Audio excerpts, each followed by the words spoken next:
Hola a todos, estén donde estén y bienvenidos a esta sesión respecto a conseguir el objetivo de cero muertes causadas por la rabia transmitida por perros para 2030. Pueden escuchar la sesión tanto en francés como en español. Para ello, hagan clic en el globito abajo de la pantalla y pueden seleccionar el idioma en el que quieren escuchar la reunión, es decir, en francés o en español.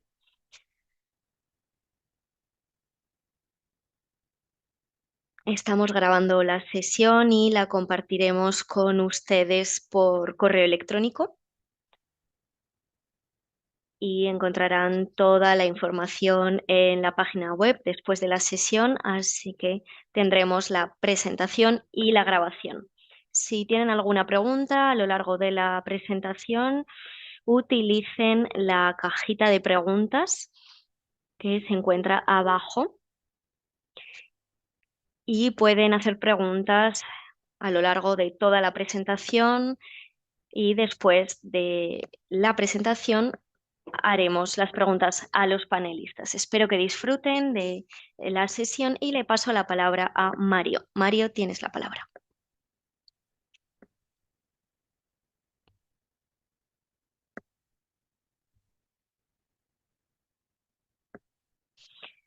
Muchísimas gracias, Alexander. Bienvenidos todo el mundo. Soy Mario Melgar y estoy muy contento de estar aquí con ustedes. Simplemente como recordatorio, este webinario está disponible para todos los miembros de la NITAC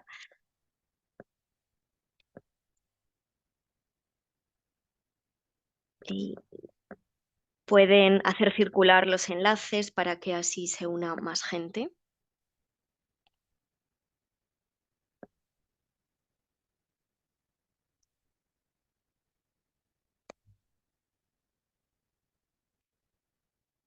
Parece que Mario tiene algún problema técnico en cuanto a la conexión. No sé si puedo yo retomar. Sí, Bernadette. Perfecto. Buenas tardes a todos. Soy Bernadette Vela y trabajo en la OMS, en el programa global para la eliminación de las enfermedades tropicales desatendidas y trabajo en el tema de la rabia y de la vacunación para la misma. Muchísimas gracias por estar hoy aquí con nosotros y disculpen en nombre de Mario por sus problemas de conexión. Entonces, vamos a ver unas presentaciones que hemos preparado para abrir el tema y después tendremos un turno de preguntas y respuestas y un debate. Este es el orden del día y vamos a hablar sobre la eliminación de la rabia en general, algunas recomendaciones por parte de la OMS y tendremos también a diferentes ponentes expertos en el tema.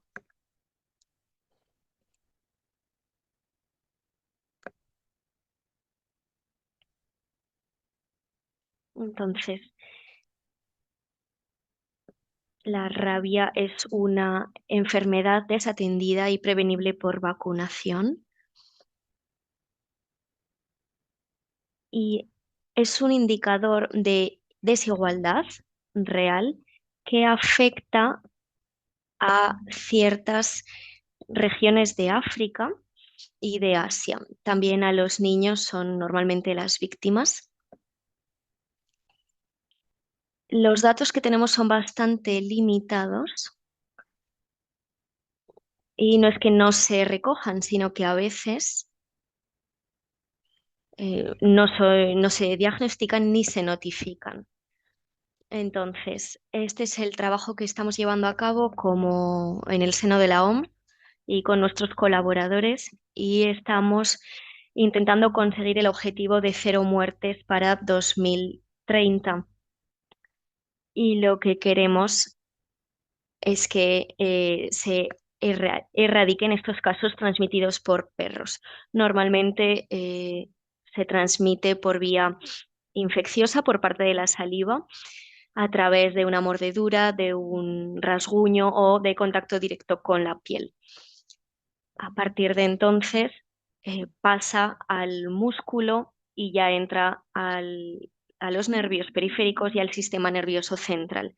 Una vez en este punto se replica en el cerebro y se va extendiendo a las glándulas salivales y por último eh, sería mortal. Entonces tenemos algunos casos que han podido sobrevivir, pero normalmente los supervivientes eh, eran de entornos económicos pues muy favorecidos. Es decir, que tenían eh, un sistema de defensa pues bastante bueno. Hemos estado revisando nuestra postura en cuanto a la rabia dentro de la OMS porque a veces recibimos preguntas como por ejemplo si la transmisión entre humanos es algo que suceda con frecuencia. No es muy frecuente, no hemos documentado este tipo de casos a través de esa vía mucosa o de trasplante de órganos. La verdad es que son casos muy raros, una frecuencia muy escasa. También tenemos pocos casos de inhalación de virus en forma de aerosoles y nunca hemos documentado la transmisión por parte del consumo de leche cruda y tampoco de mordeduras de roedores. Entonces creo que esto es bastante importante a tener en cuenta. Como decía anteriormente, esta estrategia es una estrategia que está establecida por parte de nuestros colaboradores con nosotros, por parte de la OMS, la FAO y la OIE, con el objetivo de controlar la rabia. Entonces, creamos esta estrategia para crear una hoja de ruta, un camino, tanto para las comunidades locales como para otro tipo de comunidades, y necesitamos tres pilares a la hora de combatir la rabia. El primero sería la atención oportuna e inmediata para esos sujetos que se han visto expuestos a un animal potencialmente rabioso. Después tendríamos la vacunación de los perros y en muchos países sabemos que hay algunas poblaciones de perros callejeros, por ejemplo, entonces la gestión de la población canina también es necesaria. Y lo que es muy importante es crear conciencia y que las comunidades se comprometan y participen en esta causa y ver qué podemos hacer si nos muerde un perro. Seguramente todos hayamos escuchado hablar del concepto de una sola salud. Tengo aquí estos gráficos porque nos explican por qué no solamente se centran en la PPE de los humanos, la profilaxis post-exposición, sino que también estamos hablando de parar esa transmisión entre los perros para poder reducir exponencialmente la rabia. Si no hacemos nada, seguiremos teniendo más casos. Esa sería la situación de la línea roja. Después de la profilaxis, bajaría bastante rápido, pero no llegaría a cero. Y si vacunamos a los perros, podemos reducir y parar, frenar por completo la transmisión de la rabia a las personas para que deje de propagarse. Hemos adaptado el manual de buenas prácticas de la OMS. Tengo aquí todos los enlaces para que podáis consultarlo sin problema. Y aquí tenemos los documentos principales respecto a la profilaxis postexposición.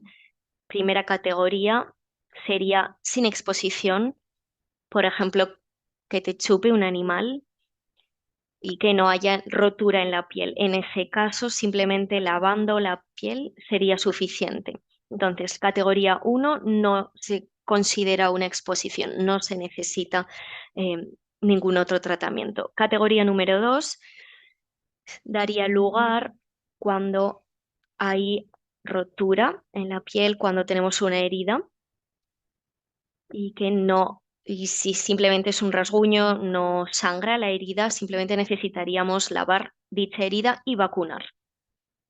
Si la persona ha recibido PPE o ha, mm, si ha recibido la profilaxis preexposición o postexposición, en ese caso de la categoría 3, estamos hablando ya de heridas más profundas y tendríamos que hacer hincapié en lavar la herida y no simplemente aclararla durante unos segundos, sino durante 10-15 minutos vamos lavando concienzudamente esta herida. Después pasaríamos a la vacuna y por último, si se necesita, la inmunoglobulina. La verdad es que no espero que podáis leer este árbol de decisiones, este gráfico, pero lo pueden descargar de la página web. Tenemos árboles que son más visibles por partes, entonces se va a poder descargar en los próximos días. Y sería para tomar la decisión más correcta para saber cuándo vamos a necesitar una vacuna o la inmunoglobina. Este es un recurso que se puede utilizar en muchos entornos y que se puede descargar desde la OMS. Entonces, volvemos a hablar de las em, medidas que propuso la OMS. No muchos países están actualizados en cuanto a las políticas y por eso tenemos esto. Porque conforme vamos avanzando, veremos a los siguientes oradores, vamos a hablar de la Alianza para las Vacunas con Gaby y van a ir recomendando para los diferentes países diferentes medidas para poder ajustar esos calendarios de vacunación. Entonces, la intradérmica estaríamos hablando de 0,1 mililitros en dos sitios diferentes. Intramuscular sería un vial entero y estaríamos hablando de 0,5 mililitros. Todas las vacunas son precualificadas, todas las de la OMS, y la política es la misma para todas las vacunas. Y si no se utiliza esa vacuna, pues hay que descartarla. Hemos visto algunas reacciones eh, por parte de las vacunas intramusculares. Hemos visto que es complicado y simplemente ahora vamos a actualizar un poco estos datos. En 2018 recabamos estos datos y hemos intentado priorizar ese acortamiento de el programa de cero muertes. Es decir, tenemos 0,1, por ejemplo, que sería el plazo preferido, pero bueno, tenemos otros plazos que también serían válidos. Entonces os pediría, dentro de los NITAC de vuestros países, que reviséis si vuestras políticas se alinean con estos datos que estamos hablando. Como ya saben, a veces no, la RIC no está disponible muchas veces, la inmunoglobulina contra la rabia. Después de 7 días, después de la vacuna, podría aplicarse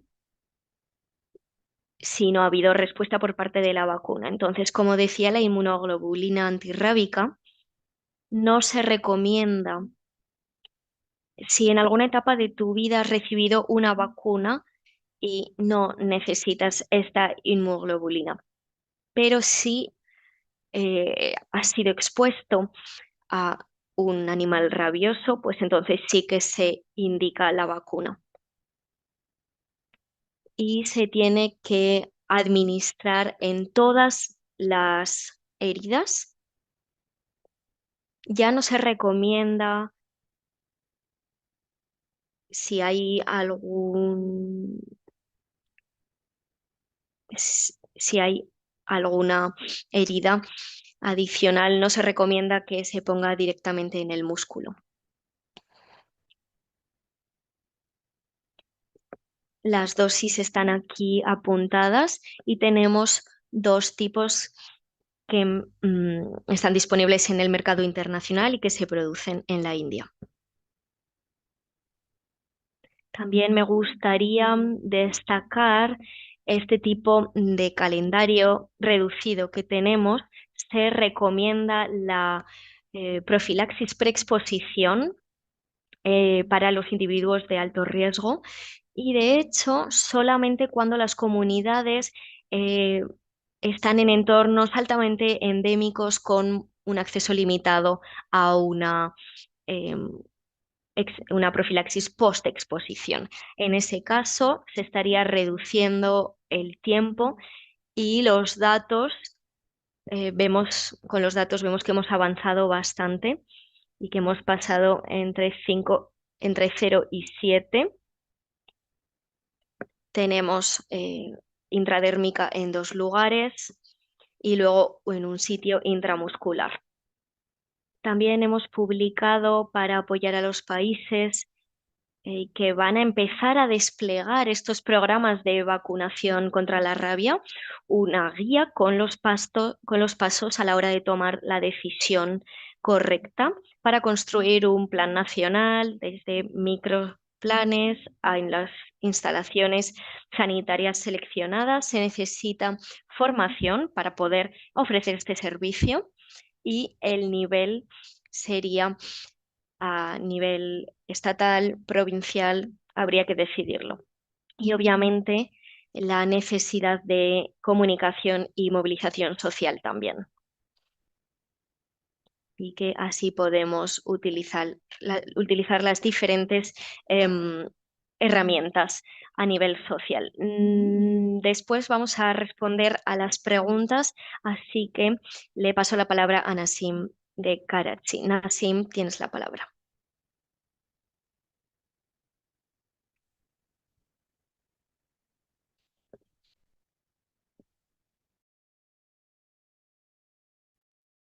Muchísimas gracias por esta presentación y por invitarme a hablar sobre este tema tan importante desde el punto de vista pakistaní. Vamos a ver un panorama de dónde estamos. Este es un mapa de Pakistán. Tenemos 4 provincias y varias unidades administrativas y tenemos unos 240 millones de habitantes. Vemos aquí las zonas más pobladas y tenemos 7 divisiones en las provincias. Dentro de esta zona tenemos una población de 55,69 millones. Y luego en Karachi justo hay 20 millones de personas, que es la capital, y yo vivo justo en Karachi. Pakistán es un país de renta baja media con falta de infraestructura y de recursos para la salud humana. Se supone que hay 3 millones de perros callejeros que muerden a 1 millón de personas al año o muerden 1 millón de veces al año y se calcula que ha habido ya entre enero y octubre del año pasado 200.000 mordeduras. Lo que pasa es que estas cifras no siempre son verificables. Pero vamos a ver estas cifras del Centro de Prevención de las Mordeduras de Animales del Hospital Indus de Karachi. Vemos este aumento de las mordeduras de perros. Solamente en 2023 tuvimos registradas más de 13.000 nuevas víctimas de mordeduras de perros que recibieron la profilaxis post-exposición y tuvieron heridas de varias categorías. Hemos recogido y analizado todos estos datos a lo largo de 11 años de 148 víctimas en varios centros, algunos incluso lejos, hasta 500 kilómetros de nuestro centro, y las hemos recogido en este cuadro.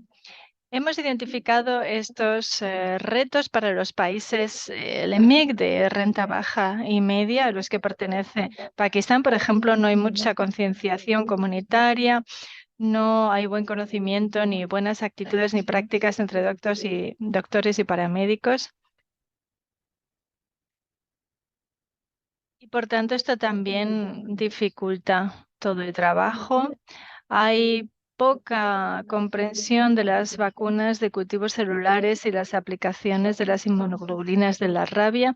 También hay falta constante de las vacunas de este tipo, de las inmunoglobulinas de la rabia. Y además muchas instituciones creen que la profilaxis postexposición todavía es algo inasequible y que simplemente no van a poder pagar. Así que hemos hecho un plan de acción en el Hospital Indus y se trata de concienciar a la población mediante folletos y mediante medios electrónicos e impresos. También queremos formar a los médicos y a todos los sanitarios sobre el lavado de heridas, evolución de riesgos, categorización de heridas. Queremos dar más información sobre la PPE, siguiendo las recomendaciones de 2018. Y algo también que queremos hacer, pero no lo podemos hacer nosotros, nos tiene que ayudar el gobierno, es tener una fuente de suministro de vacunas fiable y continua.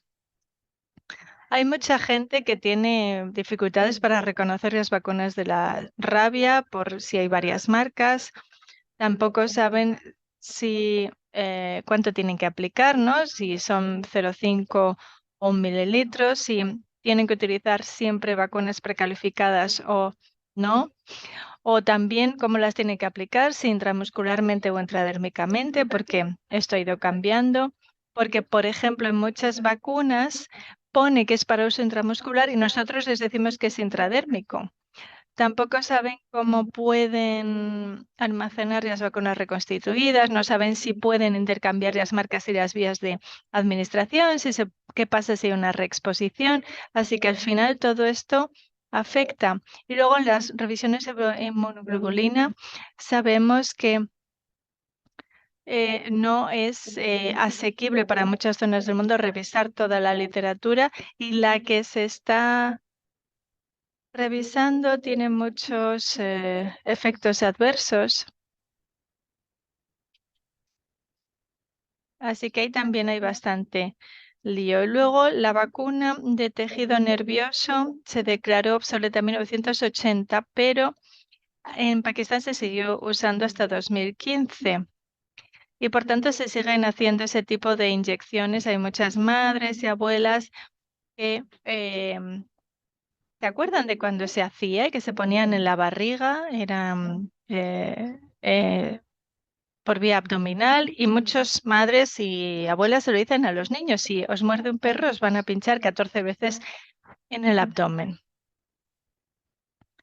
Y esto sigue, por tanto, prevalente entre la población.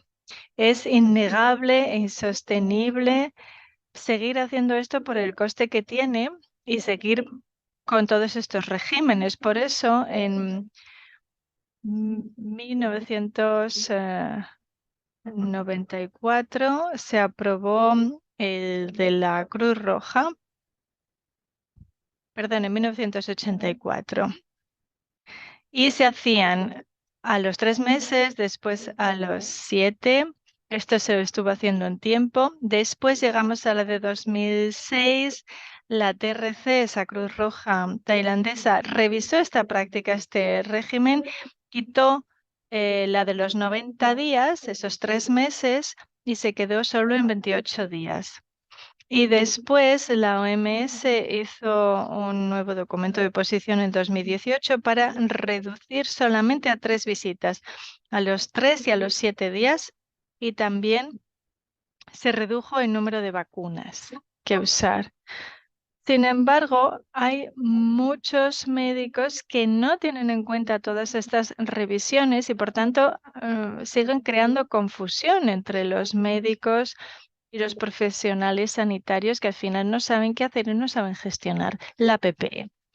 Yo he tenido el privilegio de trabajar en el grupo de expertos de SAGE sobre las inmunoglobulinas desde 2016 a 2017 en 8 reuniones virtuales, 2 presenciales a lo largo de todo el tiempo y sacamos este documento en junio de 2018 donde defendemos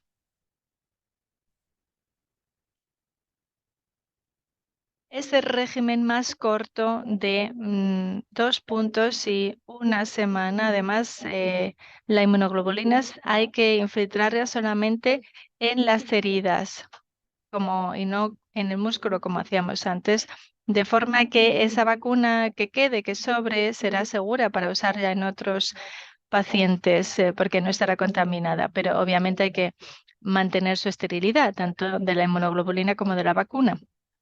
También hemos sacado recomendaciones de profilaxis, más profilaxis postexposición, pero no tengo tiempo de verlo en más detalle.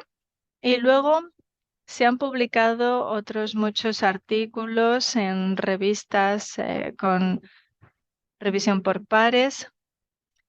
Por ejemplo, hemos visto en 2021 esta comparativa de vacunas y su coste entre 2017 y 2018. Esto era un documento de síntesis.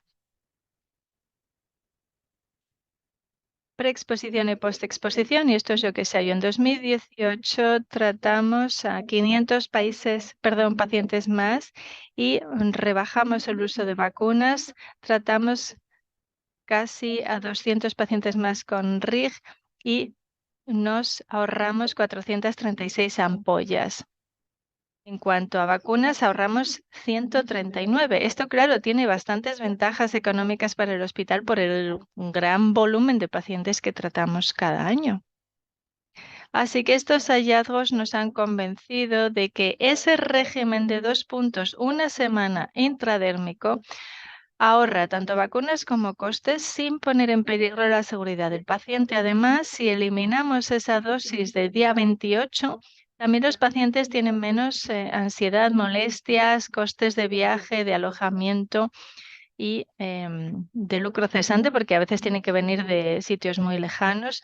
Y además es que nos llevará espacio en las zonas de espera de nuestros hospitales y esto está muy bien porque tenemos mucha afluencia de gente. ¿Cuáles son los planes para 2024? Tenemos un grupo de trabajo de expertos.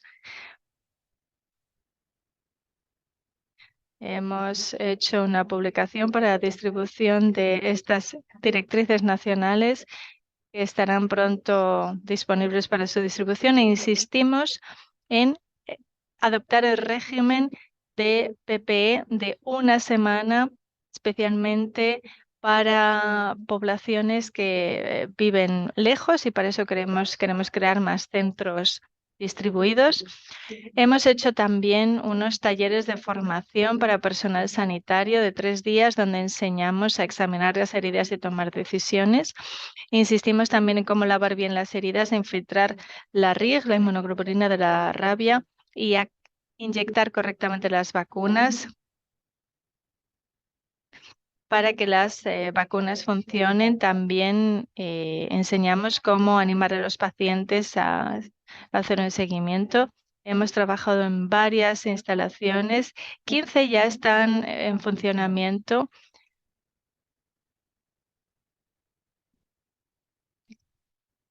Hemos firmado un memorando de entendimiento con varios hospitales para hacer más centros que apliquen esta formación sobre la PP en todo el país. La EPI se lanzó en 1978 con el Ministerio de Servicios de Salud Nacional y hemos hecho ya muchísimo trabajo desde entonces de concienciación pública, de educación. Celebramos el Día de la Rabia.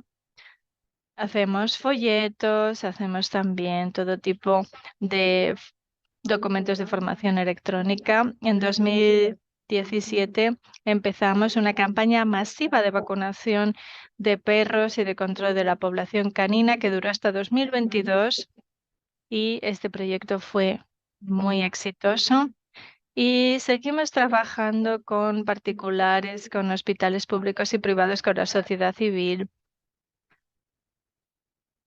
para hacer un enfoque de arriba abajo con representantes de la OMS, del Ministerio de Sanidad, con las provincias, de divisiones y los distritos, para mejorar la capacidad de los centros de PPE, aumentar el número de centros, educar, mejorar la formación para implementar por todas partes este régimen de una semana, pero seguimos teniendo muchos retos, por ejemplo, de vigilancia humana y animal para identificar a las poblaciones de alto riesgo, para prever el uso de vacunas, para usar de forma eficiente la PPE de la rabia y para colaborar con el sector de salud animal.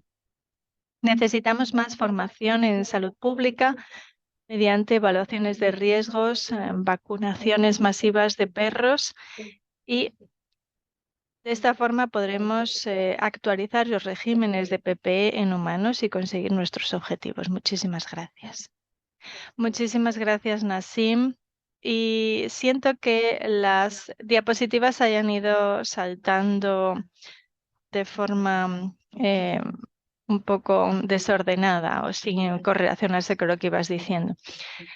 Muchísimas gracias. Podemos hacer las preguntas después, pero ahora pasamos a Simba. Muchísimas gracias, Bernadette. Hola a todos. Me llamo Simbaru Simabaya. Pertenezco al programa de máquinas de Gavi y ahora lidero el diseño de los programas Gavi para la PPE contra la rabia en humanos. Siguiente. Bueno, aquí seguramente todos nos acordamos de que en 2018 la Junta de Gavi aprobó un programa para la PPE de la rabia que tenía que empezar en 2021 junto con otras vacunas programadas para esa época y, sin embargo, se retrasó por la pandemia de COVID hasta que obtuvimos la luz verde para seguir en 2023, en concreto en mayo, y ahí empezamos a seguir trabajando, continuamos con el trabajo pendiente con nuestros socios de la Alianza Gavi. Y de eso quiero hablar esta tarde. Creo que ya todos sabemos qué es Gavi y cómo funciona, pero me gustaría repasar de nuevo el trabajo de la Alianza para que todos estemos en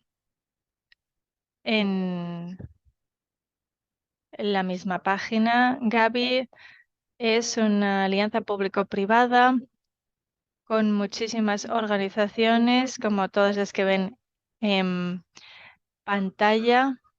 Tenemos también la participación de gobiernos de países donantes, organizaciones de la sociedad civil, el mundo académico y fundaciones privadas. También el Banco Mundial, además de la OMS, UNICEF, fabricantes de vacunas, socios del sector privado, etcétera. Así que es bastante diversa. Y a lo largo de los años hemos estado trabajando para proporcionar vacunas contra 20 enfermedades infecciosas mediante 46 presentaciones de producto. Por ejemplo, de 2001 a 2005 se lanzó Gavi 1.0, donde se trabajó en vacunas para 6 enfermedades. Después empezamos a añadir, en Gavi 2.0 añadimos 11, después 15. Ahora estamos en 2024, estamos en Gavi 5.0 y 5.1 y la siguiente fase es Gavi 6.0 que abarcará de 2026 a 2030. Siguiente. Gavi ayuda a los países mediante 3 mecanismos de financiación claves, por ejemplo, mediante el fortalecimiento de sus sistemas sanitarios, aumentando la cobertura sanitaria, la cobertura vacunal.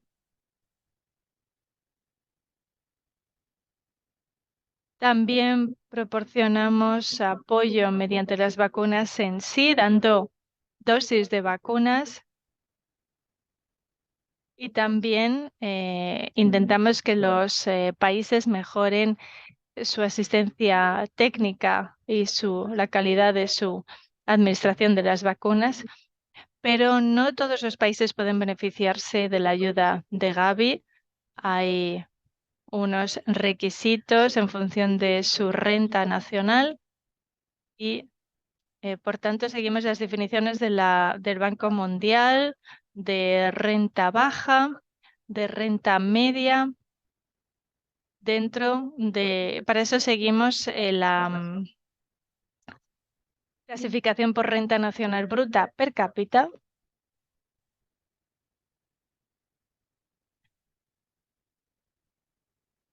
Y además hay otros países que también contribuyen a sufragar los gastos de los países de renta baja y de renta media.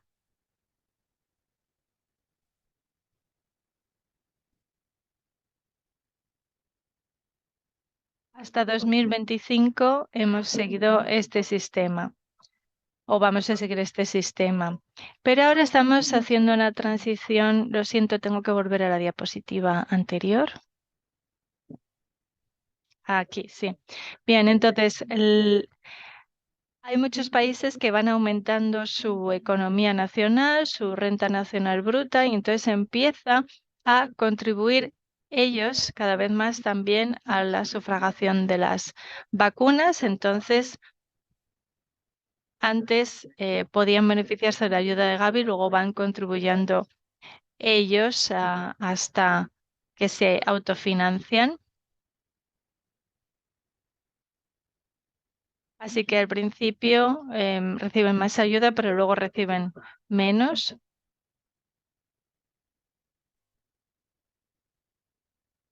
Y ahora estamos, por ejemplo, revisando la estrategia para los países de renta media. Ahora mismo no les estamos apoyando económicamente, pero puede que algunos sí. Aquí vemos los países que reciben apoyo de Gavi en cada una de estas fases que acabamos de explicar: la fase inicial de autofinanciación, la fase de transición preparatoria o la fase de transición acelerada. Siguiente. Voy a hablar ahora un poco del proceso de solicitud, aunque quizás ya lo conozcan, así que voy a hablar de esto un poco rápido. Aquí vemos estos enlaces a los documentos disponibles en el sitio web de Gavi que ayudan a la solicitud de ayudas. Vamos a fijarnos en el tercero, las directrices de financiación de vacunas, donde vemos que tienen que incluir los países en su solicitud en forma de datos de alta calidad para que Gavi pueda ayudarlos.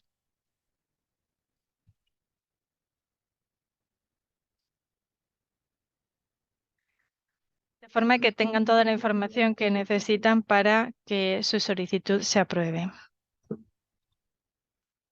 Las solicitudes de Gavi se hacen a través del portal de países y se hace un cribado en la Secretaría de Gavi con todos nuestros socios de la alianza, donde damos comentarios y hacemos una primera clasificación. Después ya pasamos la solicitud al equipo independiente, el IRC, y después ese comité puede hacer sus recomendaciones para decidir financiar la solicitud o dar aprobación con con aprobación completa, o con algunos comentarios de temas que tiene que resolver todavía. Siguiente. Bien, entonces en el comité de revisión independiente está constituido por un grupo de consultores independientes y la idea es que se garantice la integridad y la consistencia de un proceso de financiación transparente y abierto. Entonces revisamos todas las solicitudes para nueva financiación para recomendar si se debería asignar esa financiación o no. Entonces tenemos en cuenta a expertos de epidemiología, vacunas, enfermedades, economía y demás. Tenemos un grupo de expertos que se compone de 99 miembros de todas partes de todas partes del planeta. Entonces, Gaby va a tener tres pilares, tres formas de trabajo, tres convocatorias. Entonces, tenemos la primera, que sería en enero y después en junio.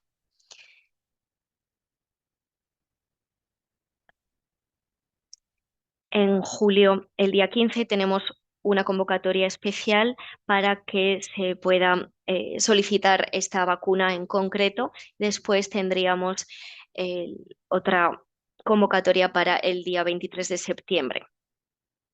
Y así tenemos tres diferentes programas para poder enviar las solicitudes. Ahora voy a hablar un poco sobre el apoyo que vamos a ofrecer desde el programa contra la rabia de la Gavi. Aquí, como os decía, el punto más importante son las directrices y aquí vemos que hay un capítulo sobre la vacuna de la profilaxis exposición contra la rabia. Entonces, estos son los aspectos clave para las solicitudes. Siguiente. En cuanto al panorama general del programa, lo que queremos es que se vaya incrementando este apoyo poco a poco para poder suministrar diferentes vacunas mediante su contratación, es decir, pedir a esos países que garanticen sus medios. También tenemos las subvenciones para la introducción de las vacunas y no deberían reducirse porque esta va a ser una de nuestras prioridades, va a ser muy importante. Como decía anteriormente, mm, dentro del apoyo de estos programas, no deberíamos desplazar la financiación nacional en estos programas para que podamos incrementar esta cobertura. Entonces, Gavi va a contratar estas vacunas, tanto vacunas para profilaxis, pero en las directrices también vemos otras oportunidades de eh, preparación y en cuanto a la inmunoglobulina de la rabia también la RIG. Entonces hay algunas vacunas que hay que tirar después de 8 horas de apertura.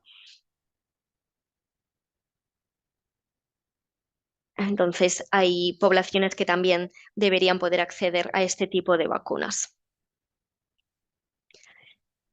Entonces vamos a proveer con esos planes de vacunación con diferentes actividades para la introducción de las vacunas. Se puede utilizar para abordar algunos de los retos de los que hemos estado hablando. Y también desde Gavi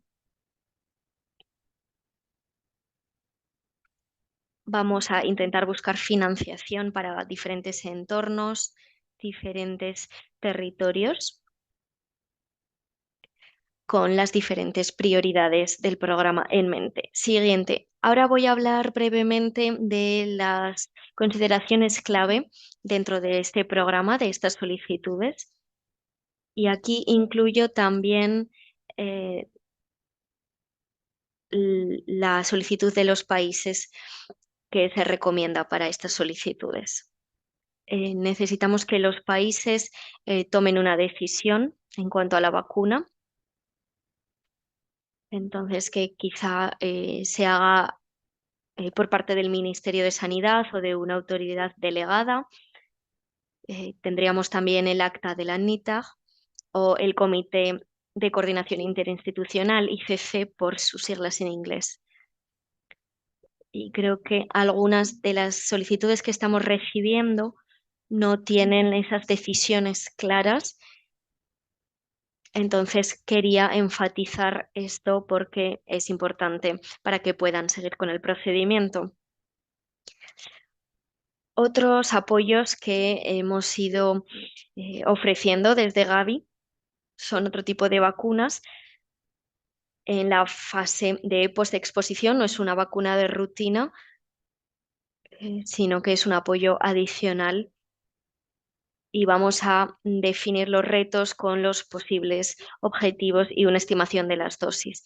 Y esto sería para diferentes países, teniendo en cuenta los datos de los diferentes países para tener en cuenta cuántas dosis necesitamos en Gavi.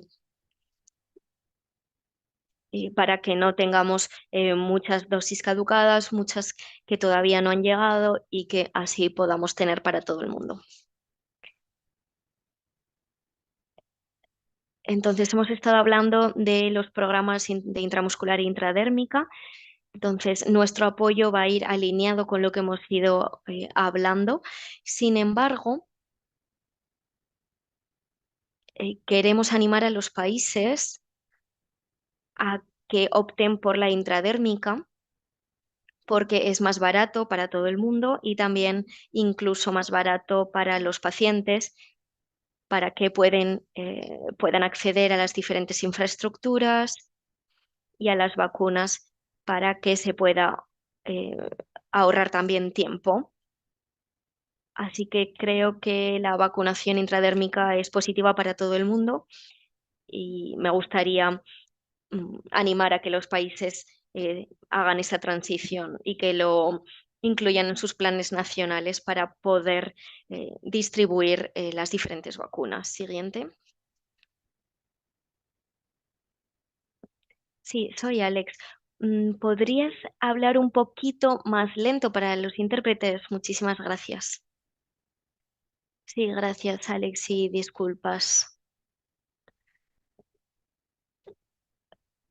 Entonces, también pedimos que en la solicitud se muestre un control integral de la rabia en los diferentes países para poder demostrarlo.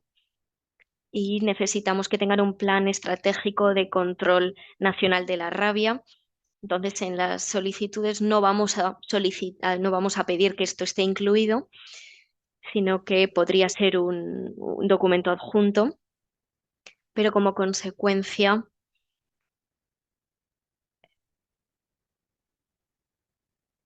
vamos a necesitar que incluyan el plan estratégico de control contra la rabia para poder desarrollar estos planes.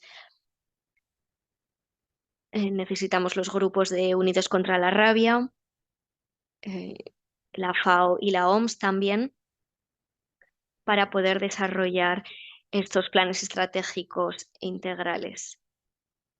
Así que os animo a que os hagáis con estos planes para poder hacer todas las aplicaciones, todas las solicitudes. En cuanto a la rabia, a la vacuna de la rabia, es una vacuna única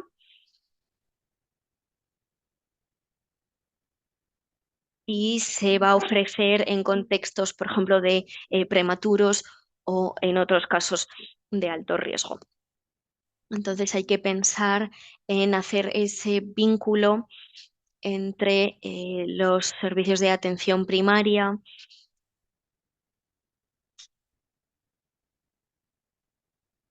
para que estas vacunas estén disponibles y se puedan utilizar, pero que también los pacientes sean conscientes de que pueden pedir esta vacuna después de gestionar las heridas.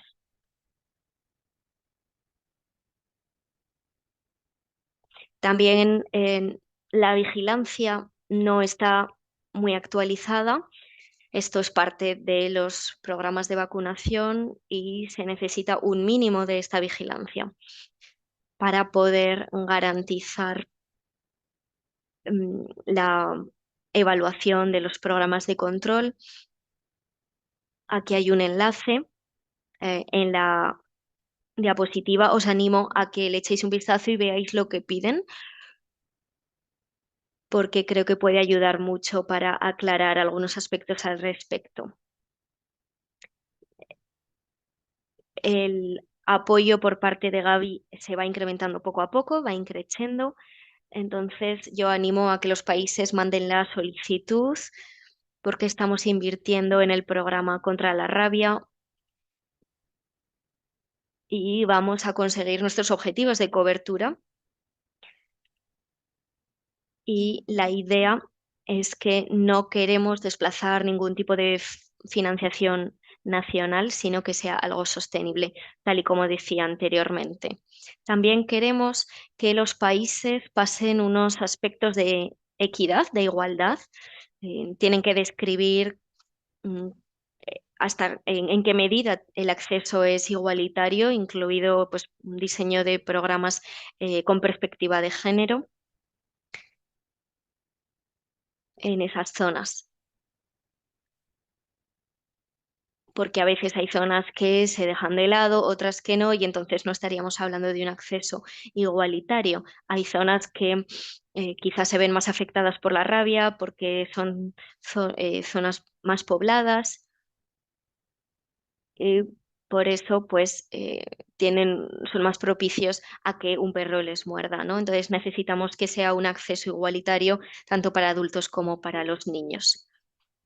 Entonces, ¿qué vamos a hacer a partir de ahora? El programa se lanzará el día 12 de junio de 2024.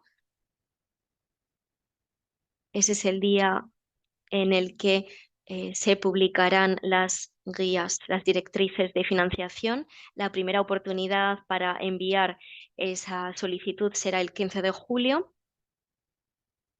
Es un periodo bastante breve de tiempo, simplemente un mes.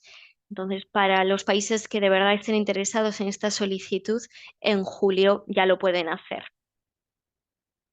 Y si no, vamos a intentar eh, apoyarles y alargar el programa para que sean capaces de prepararse y enviar la solicitud el 15 de julio. Y la siguiente convocatoria de apertura sería el 23 de septiembre. Y luego en enero tendríamos, en enero de 2025, dos periodos de apertura más.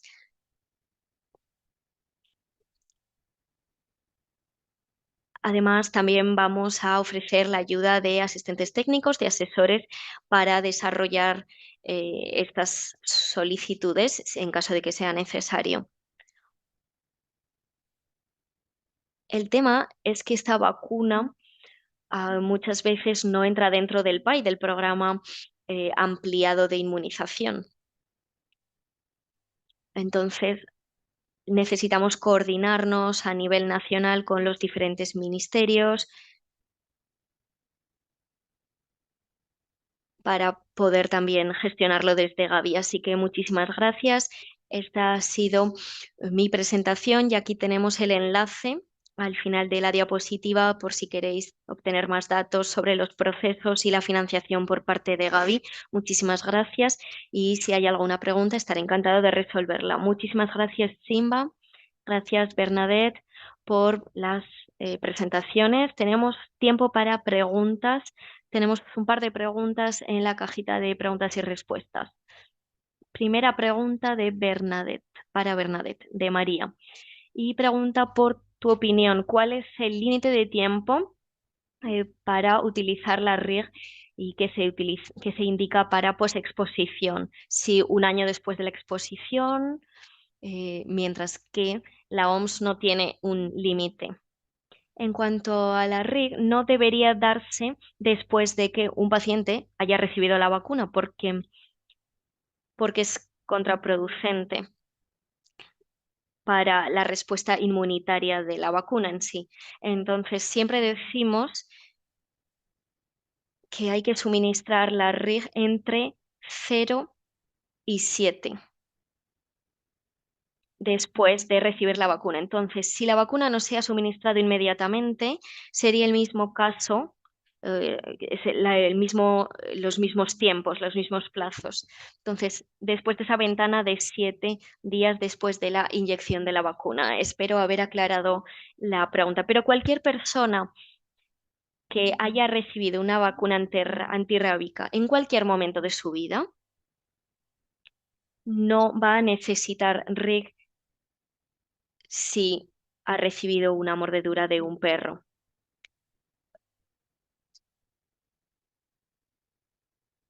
Si ha tenido la vacuna PPE.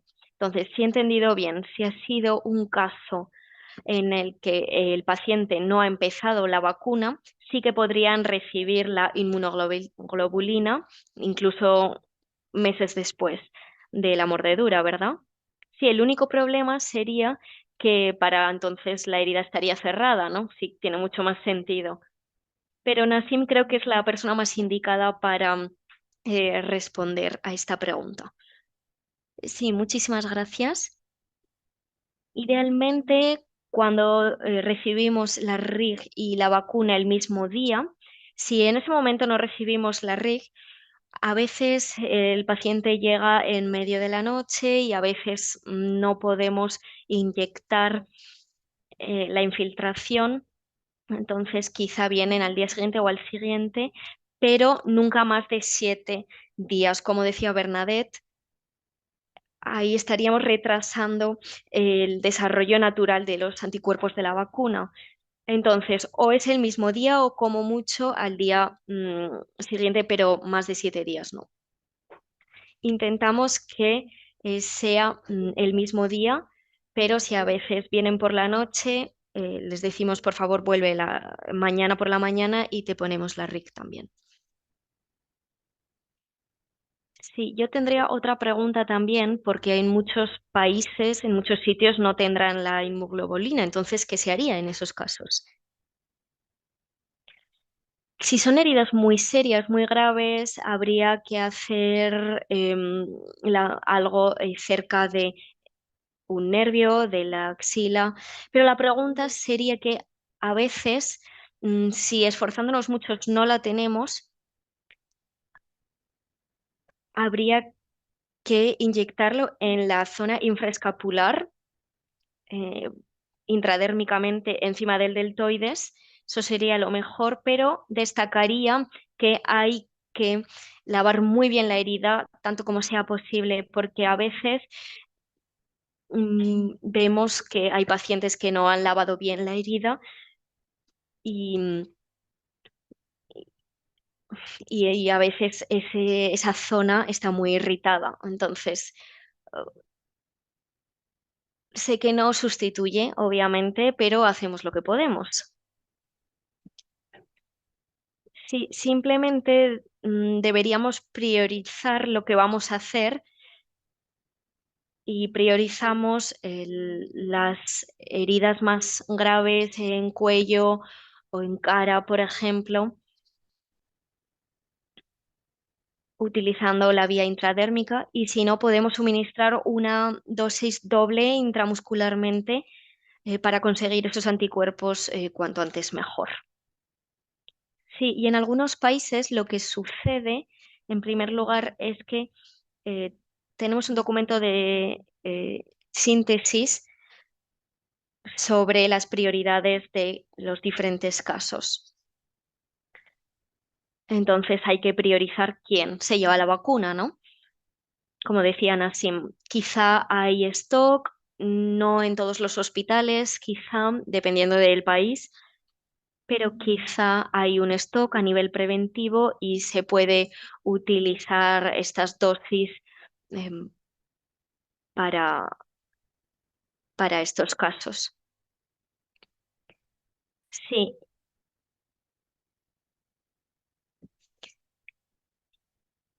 en un futuro muy cercano, creo que en la India se ha hecho ya en algunos sitios, ya se ha utilizado el método de los anticuerpos monoclonales. Quizás sea más factible, más viable para reemplazar la RIG.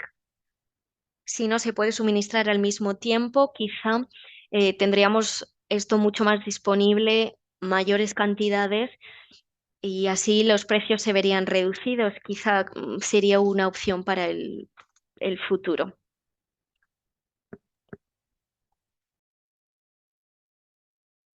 Tenemos otra pregunta.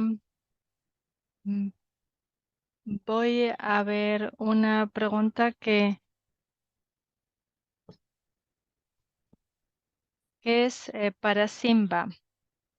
¿Cuál es la base lógica de que Gaby no financie la inmunoglobulina de la rabia, Rig?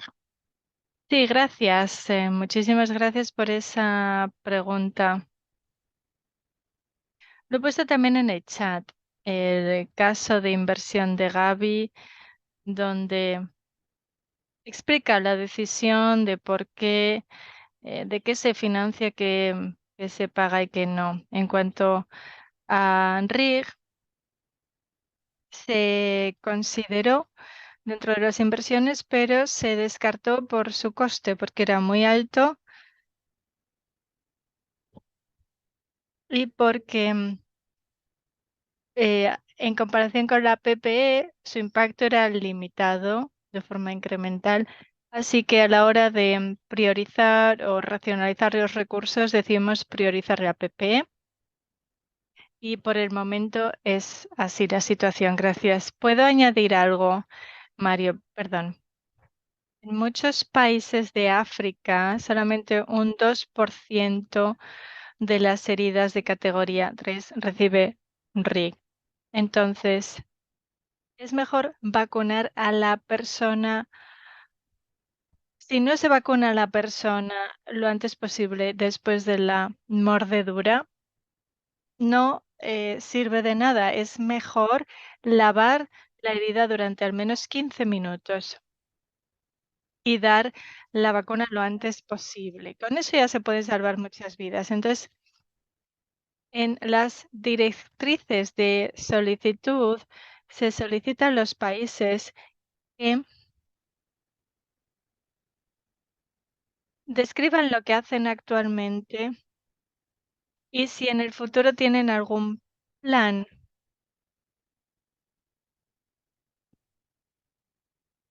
Y quizá en el futuro sí que se incluya la RIG para los casos más graves. Sí, ahora efectivamente en las solicitudes se les pide que describan qué planes tienen para aumentar el acceso,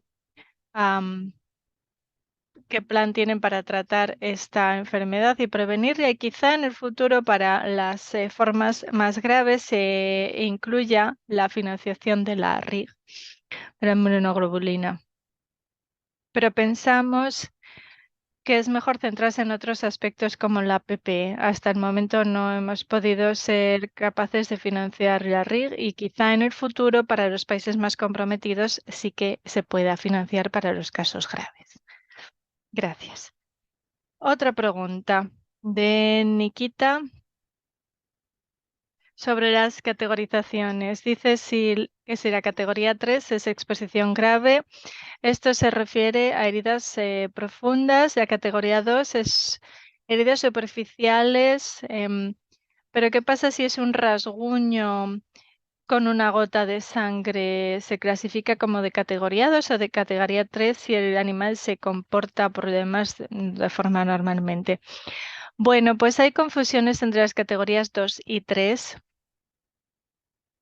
Mis trabajadores sanitarios a veces dicen, bueno, es que tiene un poco de profundidad, entonces es categoría 3 y otros dicen que no. Bueno, no se puede desperdiciar la inmunoglobulina, así que podíamos discutir sobre si es categoría 2 o 3, pero sobre todo nos fijamos en si hay muchas heridas. Los niños a veces no te saben decir si un perro les ha mordido en varios sitios, entonces hay que examinarles por completo a ver si tienen más de una mordedura. A veces otros pacientes incluso pues no se dan cuenta de que además de morderles en un brazo les han mordido en la cara o en una pierna, pero si el profesional sanitario ve varias mordeduras, pues habría que tratar con la inmunoglobulina. Soy muy didáctica. Hemos perdido pacientes que se les dio una vacuna a los varios días determinados por el régimen, pero no se les dio RIG y murieron. Así que la RIG es necesaria en casos graves. Tenemos sobre todo que mirar si tienen varias heridas, porque en ese caso está indicada. Y quizá con los anticuerpos monoclonales, si se producen a mayor escala y más gente puede tener acceso a ellos, pues espero que puedan, podamos solucionarlo. He visto muchísimas muertes de rabia y tengo que decir que se necesita RIC. Realmente se necesita y tiene que estar disponible de forma democrática. No podemos usarnos sin la RIC. Hay una pregunta en francés, voy a intentar hacer. Es que los casos de contacto estrecho tienen que ser vacunados también obligatoriamente. Bueno, la rabia se transmite por mordeduras, así que a menos que toques a una persona, si solo con tocar a la persona no te coges la rabia. Eh, Casos de contacto estrecho dentro de una comunidad donde haya varios casos de mordeduras, pues puede ser si todos esos casos han sido mordidos por un perro rabioso. Si es solo por tocar a una persona, no. Por ejemplo, la gente, los padres de la familia de un niño que muere de rabia normalmente no se contagian.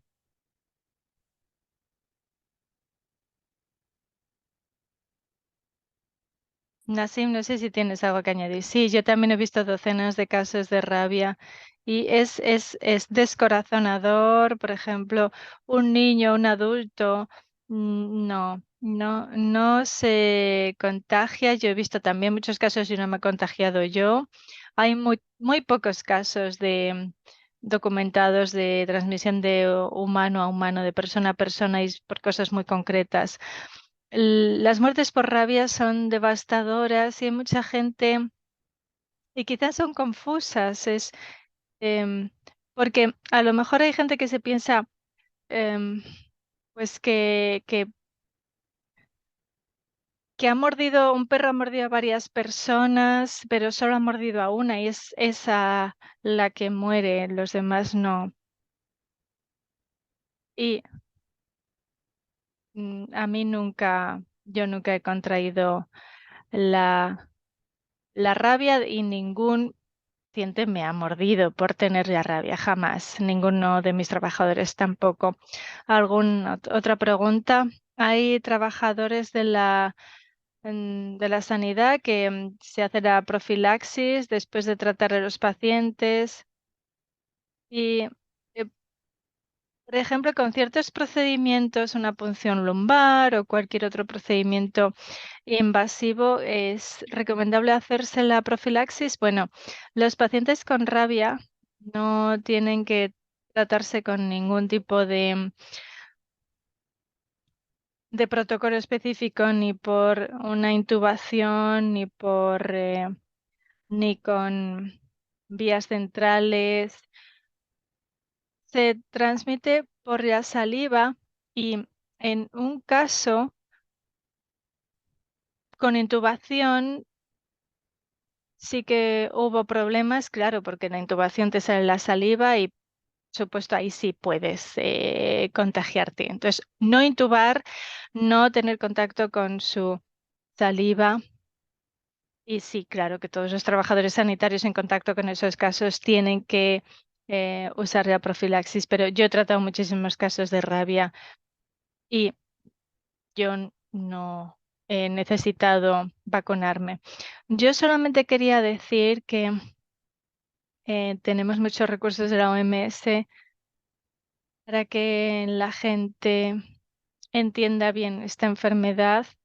Y Nassim y otros profesionales sanitarios nos han pedido también que pongamos en marcha PNTs, porque fuera de esta conferencia, que sepáis que hay más información disponible en nuestra web.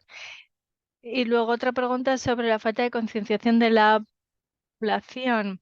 sobre la PPE, sí, es gratis y está ampliamente disponible en las instalaciones sanitarias. Sí, debería. Bueno, eh,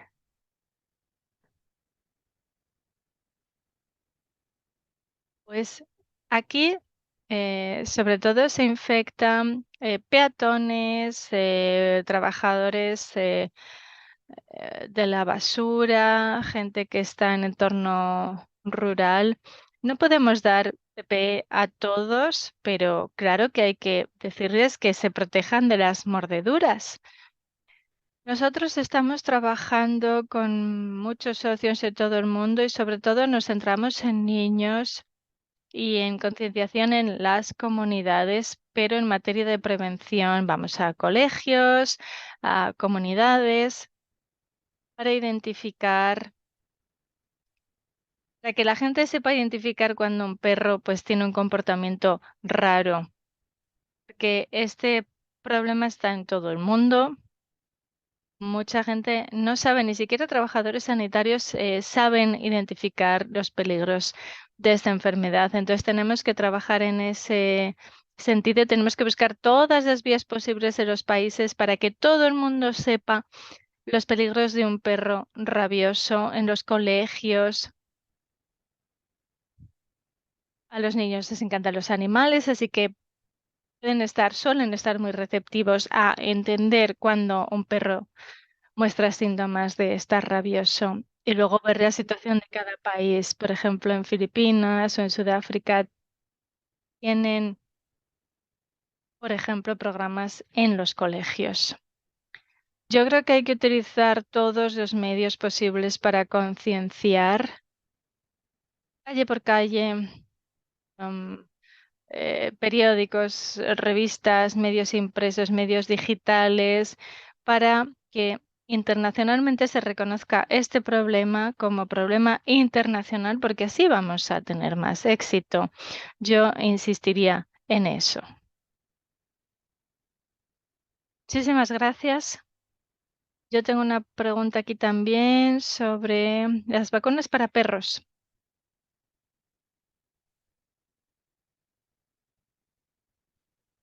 ¿Cómo se hace en la mayoría de países? Como si se vacuna a los perros.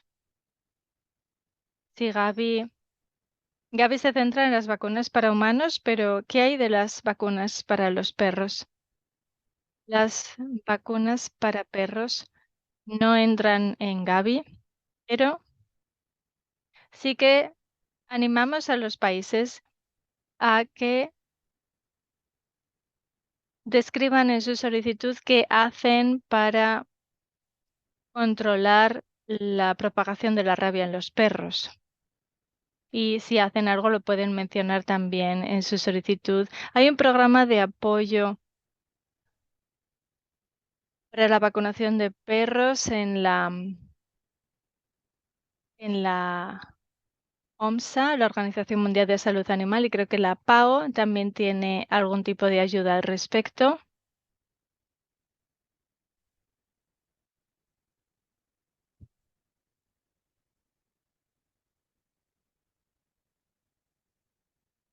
Tenemos que trabajar muchas veces con las organizaciones de la sociedad civil en este sentido. Hay muchos países donde no hay muchas campañas de vacunación de perros, que solo dependen de que los propietarios de los perros realmente los lleven a vacunar, no vacunan a los perros callejeros. Y nosotros animamos a que haya puntos de vacunación espontáneos que se publiciten en la comunidad para que la gente que tenga perros a su cargo los lleve a vacunar en un día concreto, en sitio concreto. Y que sea gratis.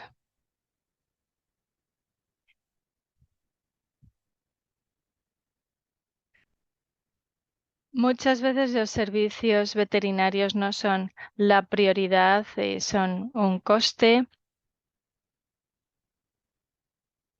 Y algunos países aún así se están uniendo para entre todos conseguir erradicar la rabia en los perros con programas conjuntos de vacunación. Y esa es la prueba de concepto que tenemos.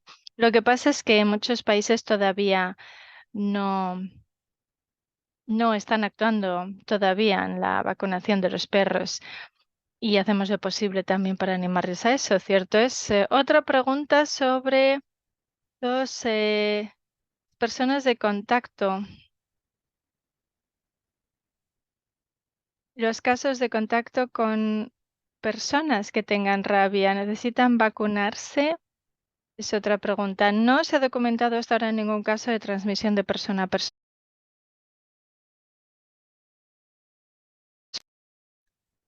Pero un paciente con rabia, cierto que puede transmitirlo por la saliva al toser o al estornudar. Si estamos en contacto con la saliva de esa persona, debemos aplicarnos esa profilaxis. Pero normalmente como los pacientes están sedados, no pasa. Yo creo que sobre todo la gente tiene miedo y por supuesto lo entiendo, especialmente los familiares em, que tienen hijos que han estado jugando con el niño enfermo de rabia, pero no se ha documentado ningún caso que yo sepa. La vía de vacunación intradérmica te permite que con un vial puedes vacunar a varias personas y eso se acepta. Gaby acepta que los viales que tengan aún productos restantes se puedan utilizar para vacunar pues al resto de familiares o a los profesionales sanitarios. Eso sí se puede hacer. Exactamente es una pregunta, pero es si una persona está expuesta a una mordedura de perro en Pakistán y si viene al cabo de un año, ¿les damos RIC? Bueno, lo primero que preguntamos es si el perro está vivo o no. Si el perro está vivo después de un año, pues entonces no tenía la rabia y puede estar bien. Si el perro ha desaparecido o está muerto, pues bueno, no se sabe, claro, al cabo de un año no se sabe. Pero vemos que la gente nos ha venido al cabo de 6 semanas. Sí, eso sí es bastante habitual. Pero un año es muchísimo. Yo diría que no hace falta dar la RIC. Es muchísimo tiempo. Sí, esa pregunta me la hacen mucho. Me llega mucho a WhatsApp y al correo.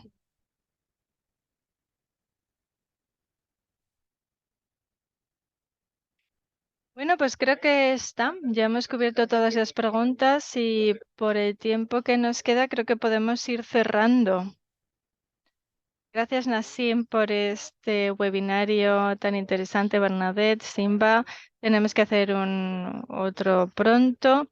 Y bueno, os recordamos que esto se está grabando y que os lo enviaremos pronto. El siguiente va a ser a primeros de julio, pero todavía no sabemos de qué tema. Si no queda nada, yo creo que podemos cerrar y daros de nuevo las gracias. Alexander, no sé si quieres decir algo más. No, pues nada. Bernadette, ¿algo más o alguna otra persona? No, si alguien tiene alguna pregunta sobre este webinario, me las podéis enviar e intentar encontrar al mejor experto para cada pregunta. Y también eh, vamos a poner todo esto en el sitio web. Por favor, si tenéis preguntas, no dudéis en hacérnoslas llegar. Muchísimas gracias a todos. Nos vemos pronto. Ha sido un gran placer. Hasta luego. Gracias a todos. Que tengáis buen día. Hasta luego. Gracias, Nassim, Simba, Christoph, Alexandre, Mario. Gracias. Encantada.